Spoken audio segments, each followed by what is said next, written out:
کیوں نہیں، حقیقتاً وہ ہر چیز پر قادر ہے۔ اور جس دن یہ حق کے منکر کافر لوگ آگ کے سامنے لائے جائیں گے تو ان سے پوچھا جائے گا کیا یہ جہنم کی آگ سچی حقیقت ہے کہ نہیں؟ تو وہ کہیں گے کیوں نہیں، ہمارے پالنے والے مالک کی قسم یہ سچی حقیقت ہے۔ تب ان سے کہا جائے گا پھر چکھو اس سزا کو، اس وجہ سے کہ تم اس کا انکار کیا کرتے تھے۔ غرض آپ صبر و برداشت سے کام لیجئے، جس طرح عزم و ہمت والے اولو العزم رسولوں نے صبر سے کام لیا تھا، اور ان کے معاملے میں جلدی نہ کیجئے۔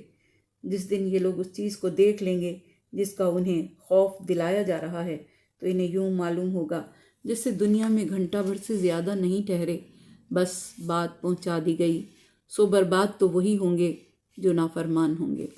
تفسیر: یہ سورہ اس وقت نازل ہوا جب حضور اکرم صلی اللہ علیہ وآلہ وسلم نے مکے کے کفار کے مظالم سے تنگ آ کر طائف جا کر تبلیغ کرنے کا فیصلہ کیا۔ یہ واقعہ 10 نبوی کے آخر یا 11 نبوی کے شروع کا ہے، یعنی ہجرت سے تقریباً 3 سال پہلے کا۔ 7 نبوی سے 10 نبوی کا دورانیہ وہ تھا جس میں قریش مکہ نے مل کر آپ کا مقاطعہ کیا تھا۔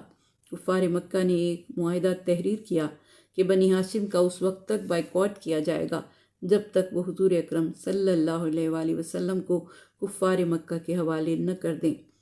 تب حضرت ابو طالب علیہ السلام نے شیب ابی طالب میں تمام بنی ہاشم کے ساتھ رہائش اختیار کی۔ شیب کے معنی گھاٹی کے ہیں۔ یہ کوہ ابو قبیس کی گھاٹیوں میں سے ایک گھاٹی ہے جو بنی ہاشم کے محلے میں واقع ہے۔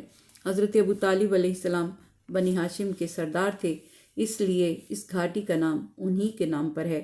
اس کے قریب ہی وہ گھر ہے جس میں حضور اکرم صلی اللہ علیہ وآلہ وسلم کی ولادت ہوئی۔ آج کل یہ گھاٹی شیب بنی ہاشم یا شیب علی کے نام سے موسوم ہے۔ 3 سال 7 نبوی سے 10 نبوی تک، اور پھر اگلے 3 سال یعنی 10 نبوی سے 13 نبوی تک کے بہت مشکل سال تھے۔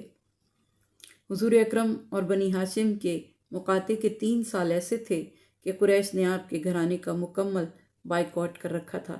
کسی قسم کی کھانے کی اور ضرورت کی چیز وہ گھاٹی تک پہنچنے نہیں دیتے تھے، اور نہ انہیں کسی قسم کی خرید و فروخت کے لیے باہر جانے کی اجازت دیتے تھے۔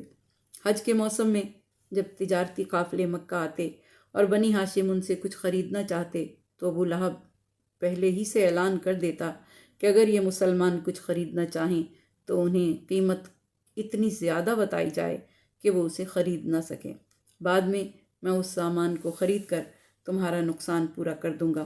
شیب ابی طالب کے یہ 3 سال ایسے تھے کہ کئی دن بھوکا پیاسا رہنا پڑتا، درختوں کے پتے گھاس کھانے کی نوبت آ جاتی۔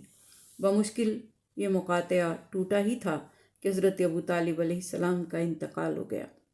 وہ ان تکلیفوں کو برداشت کرتے کرتے اتنے کمزور ہو گئے تھے کہ شیب ابی طالب سے باہر آنے کے کچھ ہی دن بعد وہ دنیا سے تشریف لے گئے۔ وہ جو 10 سال سے آپ کی ڈھال بنے تھے اور آپ کے محافظ تھے، دنیا سے رخصت ہوئے، اور پھر 1 مہینے کے بعد بی بی خدیجۃ الکبریٰ بھی انتقال فرما گئیں، جو آپ کی مونس تھیں، جن کی ذات آغاز نبوت سے لے کر اس وقت تک آپ کے لیے وجہ تسلی بنی ہوئی تھی۔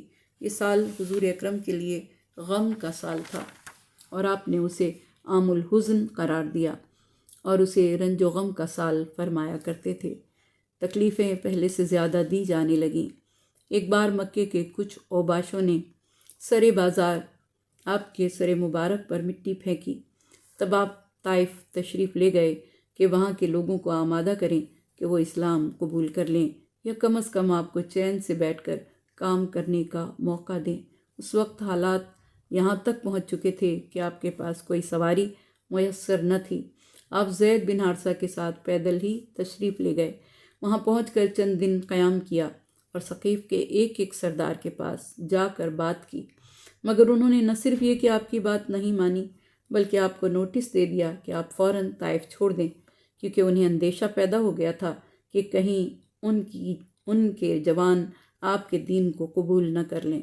مجبوراً آپ کو طائف چھوڑ دینا پڑا۔ طائف کے سرداروں نے لفنگوں کو آپ کے پیچھے لگا دیا۔ وہ راستے کے دونوں طرف آوازیں کستے، گالیاں دیتے، پتھر مارتے آپ کے پیچھے پیچھے چلے گئے۔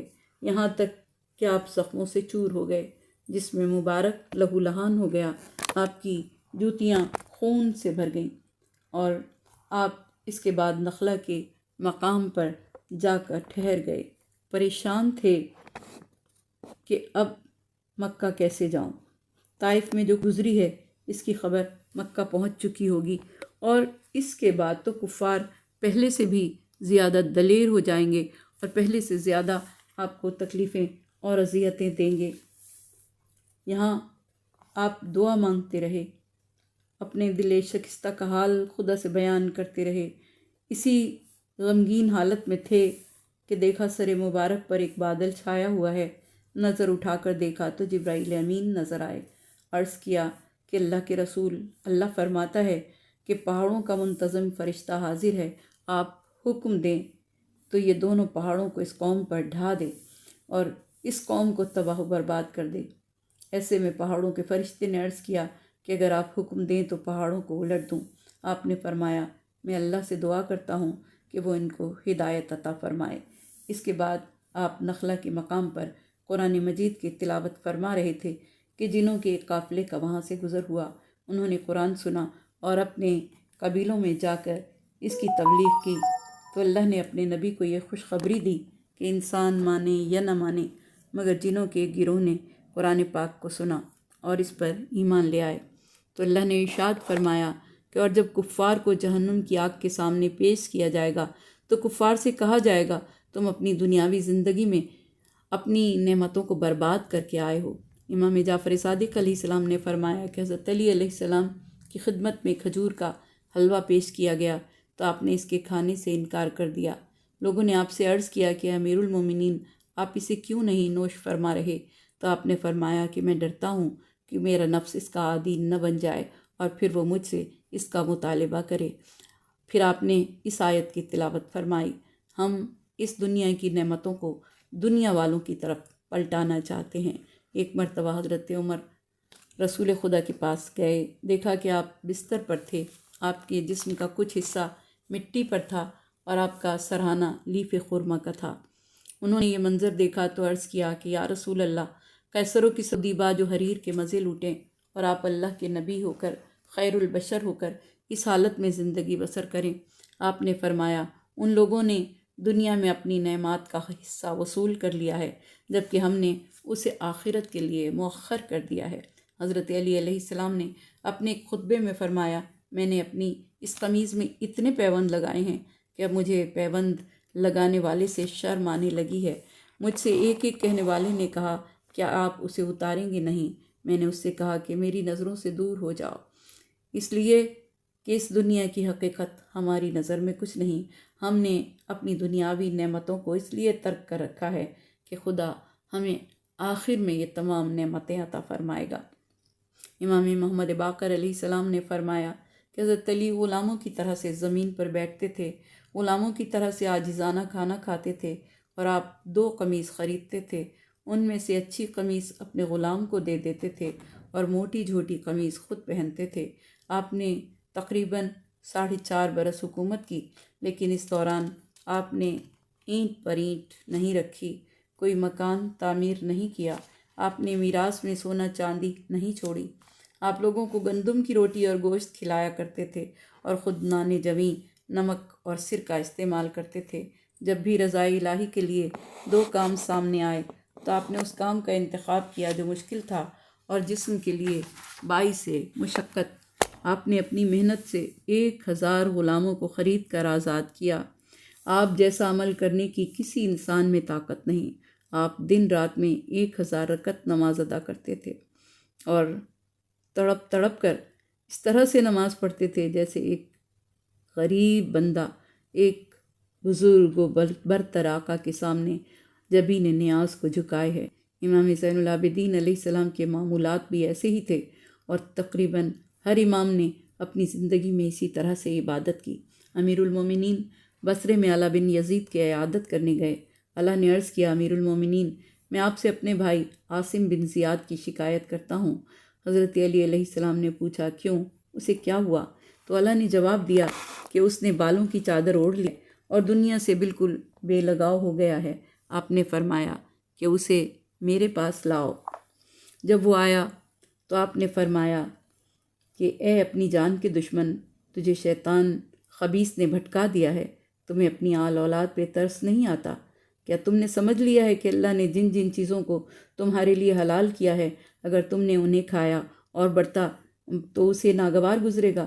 تم اللہ کی نظر میں اس سے کہیں زیادہ گرے ہوئے ہو کہ وہ تمہارے لیے یہ چاہے۔ اس نے کہا کہ مولا، آپ کا پہناوا بھی تو موٹا جھوٹا اور کھانا روکھا سوکھا ہے۔ آپ نے جواب دیا، تم پر حیف ہے، میں تمہاری مانند نہیں ہوں۔